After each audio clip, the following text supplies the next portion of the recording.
বানাবো। এখানে কাজু কিশমিশ আছে, বিন আর গাজর আর কাঁচামরিচ, আর এদিকে সোমবারের জন্য হচ্ছে তোমার দারচিনি, তেজপাতা, লং, শুকনো লঙ্কা একটা দিয়েছি। এখন আমি এগুলো ভাজবো।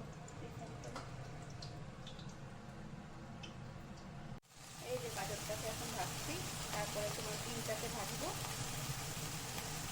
গাজরটা ভাজা হয়ে গেল, এখন বিনটা ভাজবো। এই যে বিনটা ভাজা হচ্ছে, এখন কাজু কিশমিশ ভাজবো।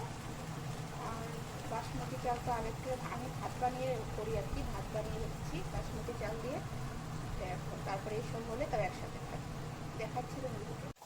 বিনটা ভাজা হয়ে গেল, কাজু কিশমিশটা ভাজবো। ভাজা আমার সব কমপ্লিট।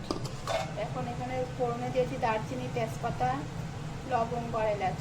এখন আমি এই যে ভাতটা যে বানিয়ে রেখেছি এটা দিয়ে দেব। ভাত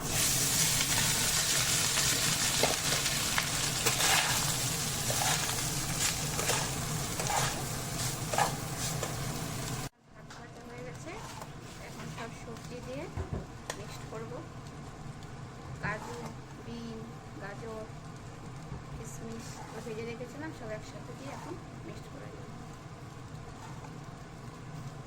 আমার ফ্রাইড রাইস কমপ্লিট, এখন শুধু খাওয়ার পালা। এই যে আমার ফ্রাইড রাইস কমপ্লিট।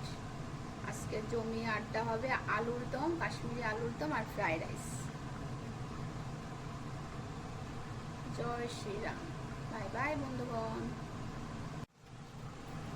তোমাদের যদি আজকের রেসিপিটা ভালো লাগে, আমার ছোট্ট ব্লগটা ভালো লাগে, প্লিজ লাইক কমেন্ট শেয়ার করবা আমার ফ্রেন্ডকে। এখন জমিয়ে খাবো আলুর দম, কাশ্মীরি আলুর দম আর ফ্রাইড রাইস। দেখো বন্ধুগণ, এখন আমি খাবো।